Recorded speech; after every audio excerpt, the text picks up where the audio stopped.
We are coming to you today from Faizabad's Impact Coaching Center. Remember, we have been trying to bring you a fresh perspective on what young people especially think about these elections. Now, every time you hear Ayodhya and Faizabad, you tend to think of the same old issues, mandir, masjid, and the usual kind of old-style politics. But if we have been coming to you from an Ayodhya gym, well, today we are in this coaching center where we'll give you a sense of how young the people here are. सबसे पहले मैं आप लोगों से पूछना चाहूँगी कि आप में से जो first time voters हैं, वो अपने हाथ उठाएं और हाथ थोड़ा पकड़ के रखें ताकि अभी दिखा पाए कि यहाँ पे कितनी यंग लोग हैं. मोस्टली लगभग सारे लोग यहाँ पर फर्स्ट टाइम वोटर्स हैं. And it will be very interesting to hear what a first time voter feels about these elections. आपसे शुरू करती हूँ, कितनी एक्साइटमेंट है इस चुनाव को लेकर? क्या यंग लोग पॉलिटिक्स में इंटरेस्टेड भी हैं कि जी बिल्कुल, बहुत इंटरेस्ट है पॉलिटिक्स में और हम बहुत ज़्यादा एक्साइटेड हैं एज हम फर्स्ट टाइम वोट करने जा रहे हैं.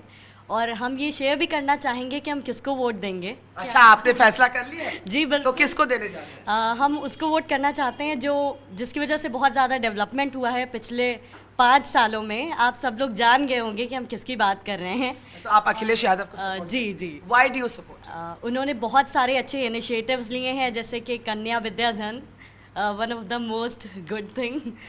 और उन्होंने मेट्रो इतनी जल्दी, इतनी शॉर्ट टाइमिंग में मेट्रो पूरी तैयार करवा दी. और लखनऊ में जो नेग्लेक्टेड एरियाज़ थे उसमें बहुत ज़्यादा उन्होंने ध्यान दिया.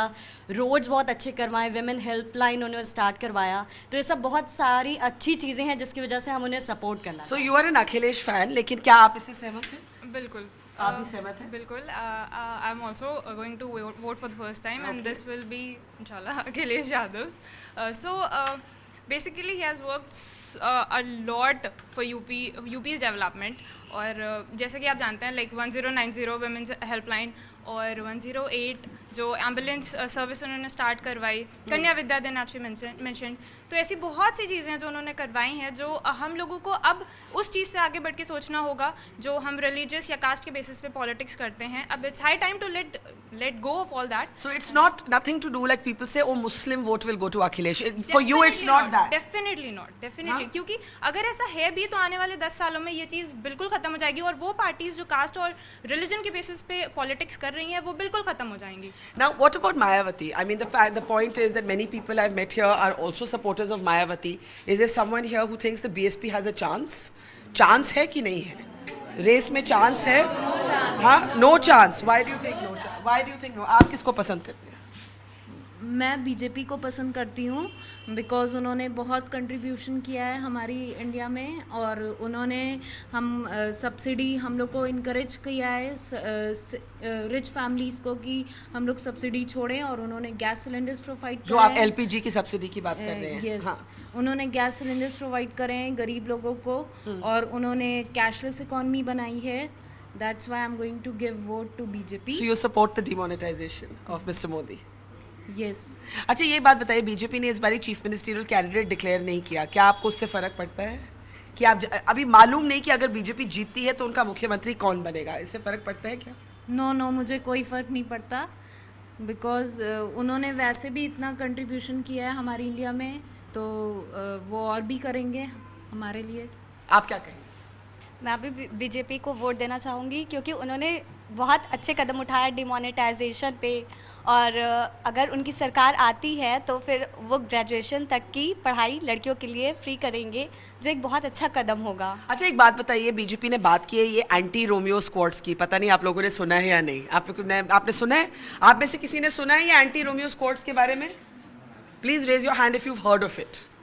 चलो, यहाँ किसी ने नहीं सुना, पर बीजेपी ने मैनिफेस्टो में बात की है कि सारी कॉलेजेस के पास पुलिस स्टेशंस पे एंटी रोमियो स्क्वाड्स होने चाहिए. और उसको लेके काफ़ी डिबेट हुई है कि क्या ये एंटी लव स्क्वाड्स हैं, कि ये लड़कियों को प्रोटेक्ट करने के लिए अच्छी बात है या नहीं. तो what do you think of this idea that is it a return of love जिहाद पॉलिटिक्स और is it a very good idea? It is a very good idea according to me. Like it's very good because आजकल देखा जाए तो लड़कियां safe उतनी नहीं हैं जितनी पहले हुआ करती थी.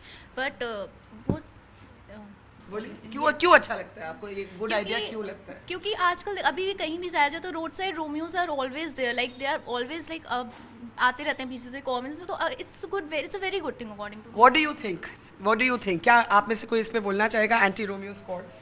Well, I actually don't understand what the this whole idea is.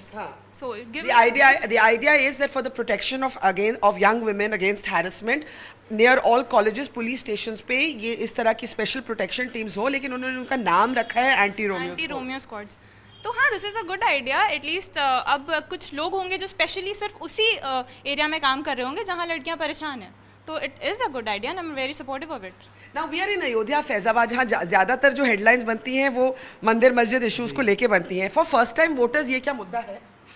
जी नहीं, इस बार तो शायद मेरे ख्याल से इस पर कोई मुद्दा नहीं है, बट हाँ अकॉर्डिंग टू अब जैसा आप बता रही हैं कि ये मंदिर मस्जिद क्या मुद्दा है आप लोगों में से किसी के लिए भी? हम लोग बिल्कुल। एक minute, raise your hand if you think the mandir masjid Ayodhya issue is still relevant. Raise your hand, not even one hand, and raise your hand if you think ये पुराना इररेलेवेंट इशू हो चुका है। Raise your hand if you think that this is young India speaking, जो कहते हैं कि अयोध्या की मंदिर मस्जिद की जो मुद्दे हैं ये अब पुराने हो चुके हैं। क्यों पुराने हो चुके हैं? क्योंकि इसमें सिर्फ वोट लेने के लिए लोग यूज़ करते हैं इस वर्ड्स को, इसका कोई आधार नहीं है। सिर्फ जब वोट आएगा तभी इस बारे में बात होगी, नहीं तो फिर कभी जब वोट खत्म हो जाएगा फिर कोई बात नहीं होती इस बारे में। आपके लिए मुद्दे क्या है? मैम मेरे हिसाब से कि पॉलिटिक्स में कास्ट या फिर रिलीजन को नहीं इंटर करना चाहिए। इन सबको हटा के डेवलपमेंट, सोसाइटी का डेवलपमेंट, हमारे देश का डेवलपमेंट, हमारे स्टेट का डेवलपमेंट वो ज़्यादा मायने रखता है। तो ये सब जो टॉपिक्स हैं ये सब लोगों को डिस्ट्रैक्ट करते हैं कि आप मुस्लिम हो, आप हिंदू हो, ये मस्जिद ये टूटा ये वो, ये सब चीज़ें नहीं होनी चाहिए according to me. You agree? Well, we're seeing a round of applause here. यहाँ पे यंग लोगों के बीच में यहाँ पर मंजर साहब भी बैठे हैं। हमारे दर्शकों को जो ये देख रहे हैं, पढ़ रहे हैं, इसके बारे में अपने बारे में पहले कुछ बताइए। मुझे मालूम है आप एक अखबार चलाते हैं, उसकी नाम है आपकी ताकत, तो उस अपने बारे में कुछ बताएं। भाई मेरे 2 अखबार निकलते हैं, एक उर्दू डेली है आपकी ताकत और एक हिंदी उर्दू वीकली है। यानी हिंदी और उर्दू जो है वो 2 आँखें हैं हिंदुस्तान की, और हिंदू मुसलमान 2 लोग हैं, ये दोनों आँखें हैं, बगैर इनके रहा नहीं जा सकता। इसके अलावा मैं उर्दू प्रेस के यहाँ के प्रेसिडेंट हूँ। इन बच्चों के साथ बैठते हुए मुझे बड़ा अजीब सा लग रहा था, लेकिन मैं समझता हूँ कि कहीं ना कहीं हर एक को गाइडलाइन चाहिए। आपने भी बच्चों से सवाल किए, किसी ने अखिलेश को पसंद किया, किसी ने भाजपा को पसंद किया, किसी ने किसी को। मैं इससे अलग हटकर एक बात ज़रूर कहना चाहता हूँ कि हिंदुस्तान में 70 साल आज़ादी के बाद कम से कम हमारी जनता, हमारा नौजवान ये समझ चुका है कि हमें किस पर वोट देना चाहिए, किस इशूज़ पर। अभी किसी बच्चे ने नहीं हाथ उठाया कि मंदिर मस्जिद कोई मुद्दा है, लेकिन हर जगह विकास की बात हुई। जिसने भाजपा के लिए कहा उसने भी विकास के लिए कहा, और जो अखिलेश को देना चाह रहा है वो भी विकास की बात कर रहा है। लेकिन अफसोस इस बात का है कि जनता इतनी समझदार हो गई है कि ना उस पर कोई फतवा काम कर रहा है, ना कोई मौलवी काम कर रहा है, ना किसी महान के कहने पे जा रही है, सिर्फ विकास पे जा रही है। लेकिन हमारी जो नेता हैं, चाहे वो प्राइम मिनिस्टर हों, चाहे वो चीफ मिनिस्टर हों, कोई गधे की बात कर रहा है, कोई कब्रिस्तान से लेकर शमशान तक पहुंचा रहा है। यानी जनता को ना इस वक्त एजुकेशन चाहिए बच्चों को, ना उनको जो है वो पढ़ाई के अच्छा मुस्तकबिल चाहिए, ना हिंदुस्तान जो है वो सुपर पावर में आए। ये सारी बातें पता नहीं कहाँ से कहाँ चली गई। मैं आपसे यही पूछने वाली थी कि यहाँ पर किसी ने कहा, सब कह रहे हैं कि आइडेंटिटी पॉलिटिक्स बिल्कुल इरेलेवेंट हो गई हैं या होनी चाहिए, लेकिन मुख्यमंत्री ने गधों की बात की है, जो joke talking about the Gujarat tourism campaign, और प्राइम मिनिस्टर ने कब्रिस्तान और शमशान, होली और ईद, रमज़ान और दिवाली की बात की। तो आप कह रहे हैं ये सब क्या हो रहा है? नहीं, मैं ये इसलिए कह रहा हूँ कि जिस वक्त मोदी जी आए थे, मोदी जी के पास गुजरात का एक बहुत बड़ा जो है वो ब्लेम था कि गुजरात में इतना बड़ा जो है वो हुआ, कत्लेआम हुआ मुसलमानों का। लेकिन उसके बावजूद उन्होंने पूरी 400 मीटिंग, हम लोग के पास रिकॉर्ड है, मैं पत्रकार हूँ, कि 400 मीटिंग में नरेंद्र मोदी ने कहीं भी किसी बर्निंग टॉपिक पे या कंट्रोवर्शियल टॉपिक पे बात ही नहीं की। उस शख्स की हर मीटिंग में एक बात होती थी, हिंदुस्तान के 125 करोड़ का विकास चाहिए। और ये बात हर नौजवान को अपील की, मुसलमान को अपील की, सरदार को अपील की, सिख को, सबने एक साथ वोट देकर। आप कह रहे हैं उसी पे क्यों नहीं फोकस? उस पर फोकस। आप क्या बोलेंगे? ये जो कब्रिस्तान, शमशान, गधे, पता नहीं क्या क्या, मंदिर मस्जिद, ये क्या क्या हो जाता है चुनाव में? डिस्कशन में ये निकल तो आते हैं टॉपिक्स, लेकिन मेरा मानना है कि डेवलपमेंट एक ऐसा मतलब एरिया है जिस पे पूरा पॉलिटिक्स फोकस ज़रूर करता है। पर क्या ऐसा हो रहा है? बिल्कुल नहीं है अभी तो। बिल्कुल नहीं? अच्छा बताइए। सबका दिमाग बस मंदिर मस्जिद अपने कास्ट वाइज डिवाइड कर रहा है सबको, कि ताकि ज़्यादा से ज़्यादा वोट हमें मिल जाए। मगर ये कोई ये नहीं देखना चाहता कि यूपी भी एक जैव विकासशील है, अब उसे भी विकास चाहिए ही चाहिए। ये नहीं कि यूपी वही पिछड़ा राज्य है कि मुझे जात में बांट दो, मुझे मंदिर में बांट दो, मुझे मस्जिद में बांट दो। मुझे भी लेकिन बतानी ऐसा हो चाहिए। रहा है, ऐसा हो रहा है। वो आज भी है, वो तो कॉमन है तो कहीं कहीं भी। हम मुद्दों से भटक गए हैं, या ये कि जो हमने वादे किए थे पूरे नहीं किए, तो अटेंशन डाइवर्ट करने के लिए ये सारी बातें हो रही हैं, जो अफसोस हो रहा है। हमारा पढ़ा लिखा नौजवान इन सारी बातों से हटकर कल भी विकास के मुद्दे पे वोट देता था और आज भी विकास के मुद्दे पर ही वोट आप देगा। यहाँ पे बैठे हैं, आप कोचिंग सेंटर यहाँ चलाते हैं शायद? जी बताइए, यहाँ पर आपकी यंग लोग की क्या ज़्यादातर ड्रीम्स हैं? आप क्या पाते हैं कि यंग लोग ज़्यादातर क्या चाहते हैं? हर आदमी चाहता है कि विकास हो। लोग जो मंदिर मस्जिद कर रहे हैं, ये फैजाबाद अयोध्या की जनता चाहती नहीं। ये बात सुनना ही नहीं चाहती कि मंदिर बनाया जाए, मस्जिद बनाए, इनसे कोई मतलब नहीं है। यहाँ आज तक कोई एक भी विकास का कोई काम नहीं, एक फैक्ट्री नहीं है फैजाबाद अयोध्या में, एक कहीं जान लीजिए कि मेडिकल का कहीं शुद्ध इंतजाम है नहीं, कहीं शुद्ध इंतजाम हो कोई। यहाँ फैजाबाद अयोध्या में इसका कोई मतलब नहीं है, न कोई मंदिर मस्जिद चाहता है। लोग आप फैक्ट्री चाहते हैं जी, कॉलेजेस चाहते हैं? जी हाँ? जी। आप क्या विकास चाहते हैं। आप ये विकास वर्ड लेकिन हर चुनाव में किया जाता है, लेकिन विकास means different things to different people. आपके लिए विकास क्या है? डेवलपमेंट लाइक कंट्री का डेवलपमेंट होना चाहिए मींस। एंड बीजेपी ने काफ़ी कुछ किया है, जैसे कि डिमोनेटाइजेशन सबसे बड़ा स्टेप जो मोदी जी ने लिया फॉर ब्लैक मनी को रिमूव करने के लिए, and it's the biggest step. And आगे काफ़ी कुछ पता चलेगा इस स्टेप की वजह से, जैसे इंडिया कितना और ग्रोथ कर रहा है, and cashless India, cashless economy, ये सब काफ़ी मींस गुड स्टेप्स थे। अच्छा, आप में से किसी ने भी मैं सुन रही थी सबको, किसी ने भी राहुल गांधी की बात नहीं की? हाँ, सब हंस रहे हैं। यूपी को ये साथ पसंद है क्योंकि वो यंग फेसेस हैं, यूथ है, तो हमें लगता है कि वो हम लोगों को ज़्यादा आपको पसंद है, लेकिन बहुत से और लोग तो हंस गए। नहीं, एक्चुअली आजकल राहुल गांधी की बात इसलिए भी नहीं हो रही क्योंकि अभी वो अखिलेश के साथ हैं, तो अखिलेश की बात करो तो वो आ ही जाते हैं उसमें। लेकिन वैसे किसी की इमेजिनेशन में नहीं है। he's hidden somewhere behind Akhilesh. He's hidden. Yeah, Rahul is it's hidden like- behind Akhilesh. Yes, definitely he is hidden behind Akhilesh, क्योंकि जो भी अखिलेश ने जितना किया है, मेट्रो है, वुमेन हेल्पलाइन है, आपकी एम्बुलेंस है या 100 नंबर गाड़ी है, जो भी है, ट्रैफिक है, रोड्स, एक्सप्रेसवे, सब कुछ उन्हीं ने किया है। डेवलपमेंट उन्हीं ने लाया यूपी में। और ऐसा नहीं है कि पिछले 5 सालों में डेवलपमेंट नहीं आया, यूपी बहुत बेहतर हुआ है।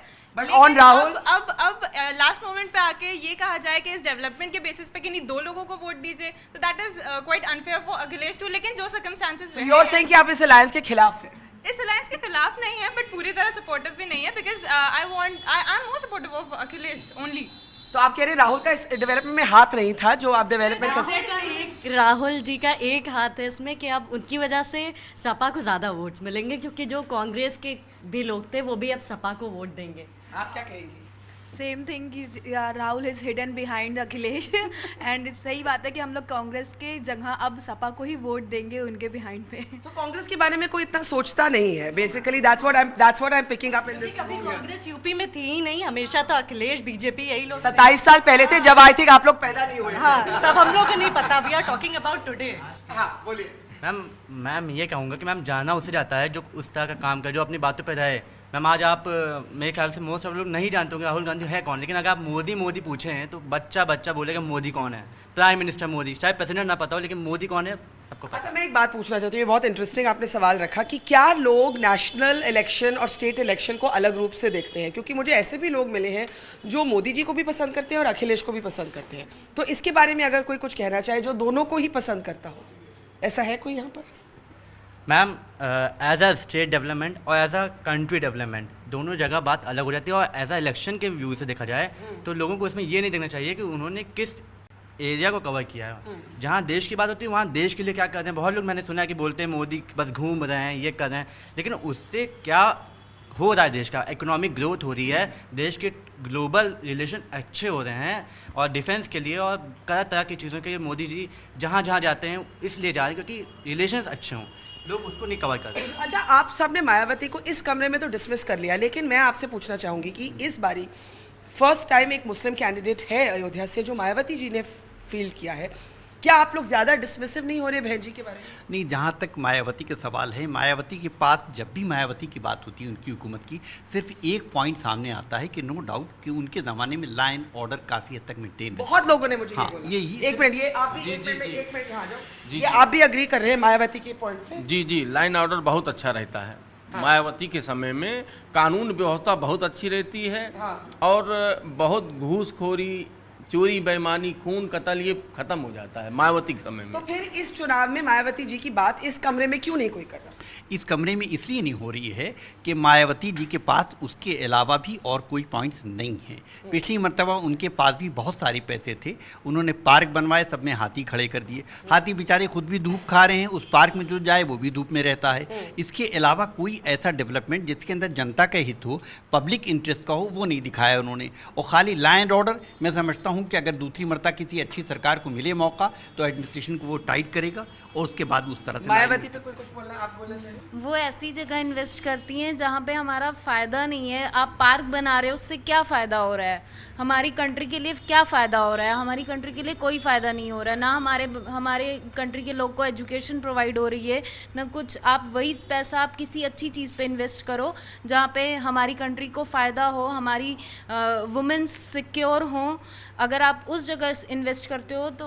पर असद ओवैसी ने मुझे आज एक इंटरव्यू में बोला that Mayawati is he believes that Mayawati is like Obama. उन्होंने कहा कि हाँ, उन्होंने कहा ये, हाँ, मगर क्यों बोला क्यों?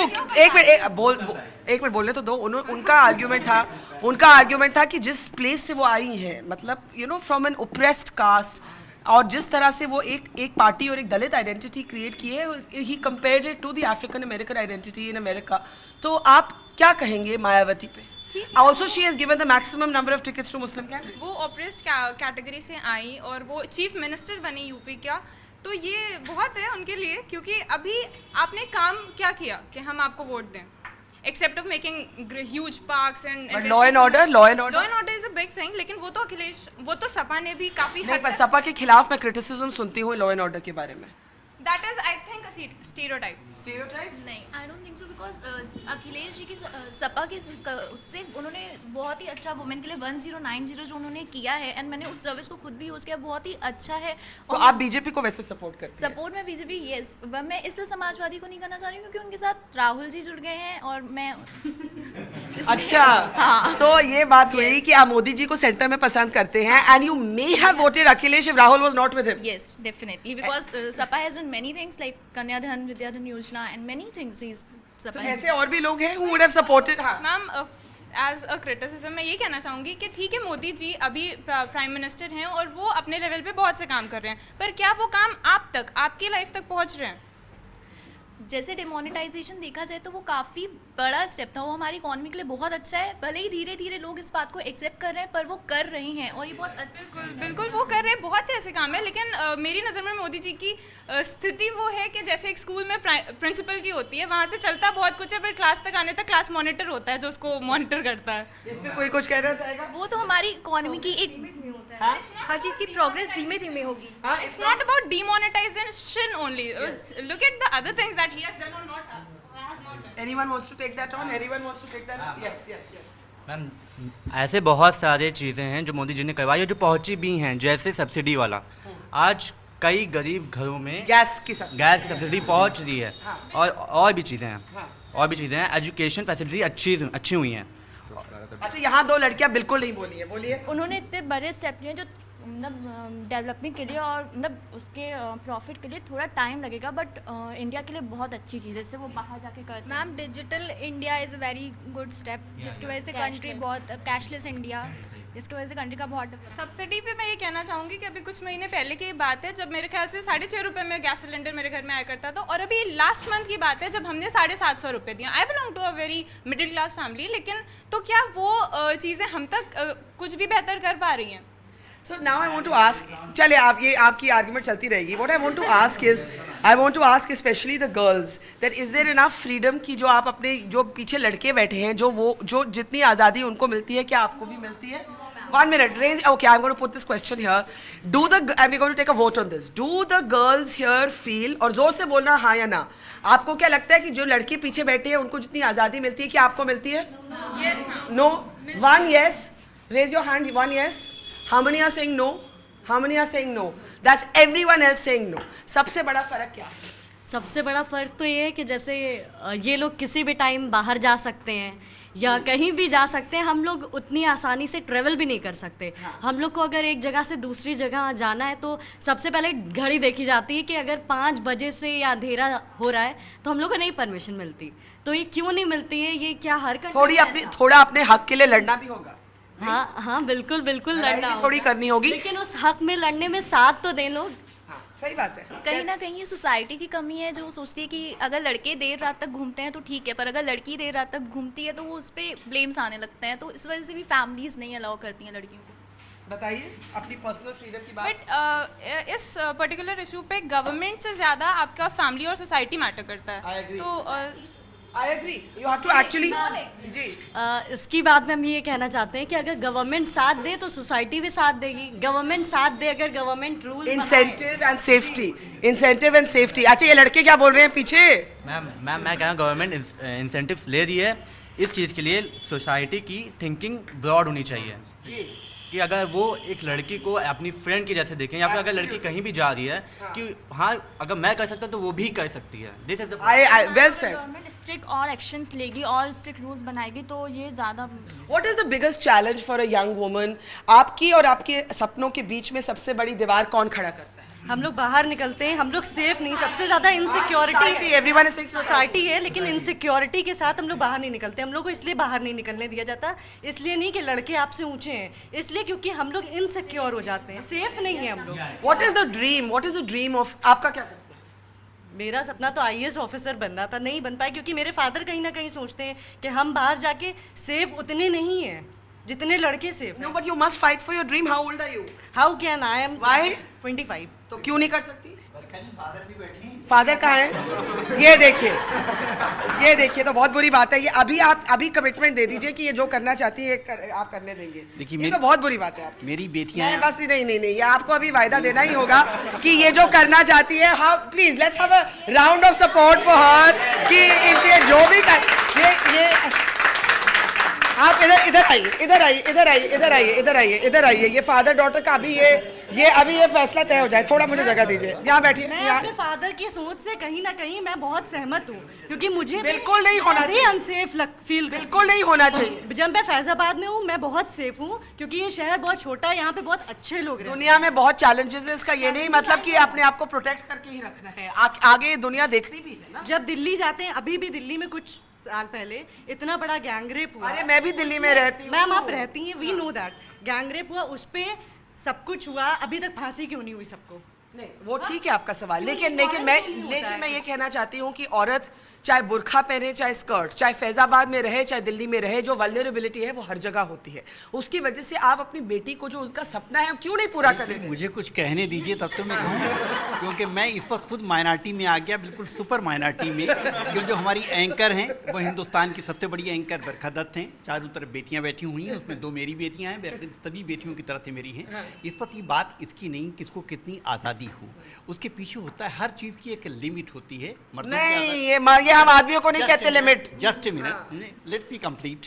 कि हर चीज़ की एक लिमिट होती है। लड़कों के लिए भी बिल्कुल गलत बात है कि माँ बाप सो रहे हैं और लड़के घर में 12 बजे दाखिल हो रहे हैं। लड़कों के भी एक डिसिप्लिन होनी चाहिए, टाइम के कै बजे आए अपने घर में, अच्छे संस्कार जहाँ होते हैं। ये IAS एग्जाम देना चाहती है, क्यों नहीं कतई देना चाहती है। मैं खुद चाहता था कि मैं IAS बनूं, मैं नहीं बनता। अब इनको क्यों नहीं देने दे रहे? अरे मैं बिल्कुल बनती वो, समझे आप? अभी क्यों रोकते हैं? उसकी वजह बहुत सारी चीज़ें हैं जो सोसाइटी की हैं। सबसे बड़ी बात, एक मिनट, जस्ट मिनट, जो मैं आपके चैनल से बहुत बड़ी बात कहने जा रहा हूँ कि इस वक्त हिंदुस्तान में जो रेशियो है हिंदू, मुसलमान, सिख, ईसाई में सब जगह, वहाँ पे लड़कियाँ हमारी बहुत पढ़ी लिखी, बहुत इंटेलिजेंट हो रही हैं। हमें हमारे बच्चे माफ़ करें, वो मैच नहीं कर पा रही हैं। नतीजा ये है कि हर कम्युनिटी में शादी तो बहरहाल ज़िंदगी में एक होनी है, उसके लिए नतीजा ये होता है, यही है कि लड़कियों की बात करते हैं तो शादी पहले और बाकी सब बाद में। हाँ एकदम ये सही बोला ना मैंने। हाँ, all the girls will agree with me कि जहाँ लड़कियों की बात होती है पहले शादी की बात। Isn't it irritating? Very irritating. So irritating. शादी की बात, Very irritating. Very. शादी की बात छोड़ दीजिए। नहीं, हाँ क्या कभी-कभी लड़कों के लिए भी कभी लड़कों पे भी मैरिज का काफ़ी। शादी की बात छोड़ दीजिए, सोसाइटी दोनों वर्ग से चलती है, लड़कों से भी और लड़कियों से भी। घरों में पहले संस्कार दिए जाते हैं कि हमारे बच्चे क्यों ऐसे हों कि लड़के नहीं मानसर साहब, आप सीधा जवाब दीजिए, इनको अपना सपना पूरा करने देंगे या सपना नहीं? पूरा ये करने- आप सब मेरे तो सिर्फ ये थियरीबाजी मान ये वो मेरे अखबार के एडिटर है। वो मेरे Now अखबार के I'm going to give the last word to you with some advice from an older woman. Please follow your dreams. Please Thank go you to so all the much. girls Thank here. you so much. Please follow your dreams. And that is where we will end today here in the Impact Coaching Center in Faizabad. You must come and listen to these people. आप first time voters से बात करें तो आपको ये समझ आएगा कि जो first time voters हैं, चाहे फैजाबाद में बात करें या दिल्ली में बात करें या अलीगढ़ में बात करें, चाहे बुलंदशहर में बात करें, वो एक ही चीज़ चाहते हैं, फ्रीडम। फ्रीडम एक बहुत ज़रूरी चीज़ है, freedom to pursue your dreams and specially for women. A greater incentive is needed where protective fathers have to give up protection, and when it comes to daughters, ये शादी की बात बाद में करें, पहले करियर की बात करें।